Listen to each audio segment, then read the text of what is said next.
Bonsoir à tous, bienvenue sur France 24. 7800 morts et c'est toujours un bilan provisoire après ces séismes qui ont touché lundi la Turquie et la Syrie.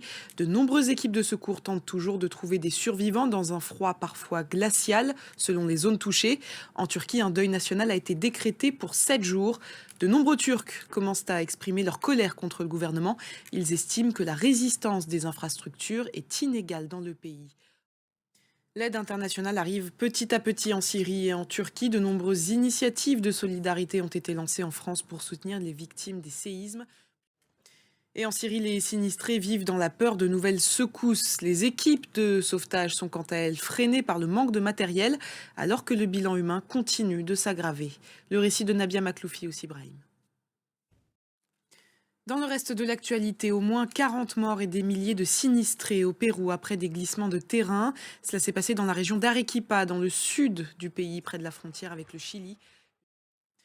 L'offensive russe dans l'est de l'Ukraine se déroule avec succès. Ce sont les paroles du ministre russe de la Défense, au moment même où l'Occident accélère son aide militaire à Kiev.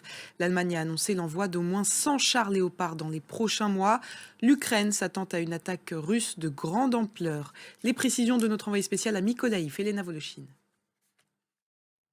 C'est un rendez-vous annuel aux États-Unis. Le discours du président sur l'état de l'Union. Joe Biden le prononce ce soir vers 3 heures du matin, heure française, à suivre en direct sur France 24.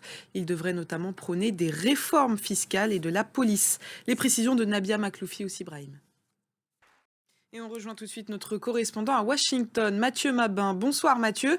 On attend donc un discours en forme de bilan après 2 années de mandat. Oui, effectivement, c'est un exercice tout à fait classique pour un président en exercice. Merci Mathieu Mabin pour toutes ces précisions. En France, les députés continuent d'analyser le texte sur la réforme des retraites, tandis que la 3e journée de mobilisation contre cette réforme a rassemblé 757 000 manifestants dans le pays, selon la police. Voilà, c'est la fin de cette édition. Merci de l'avoir suivi. L'information continue sur France 24.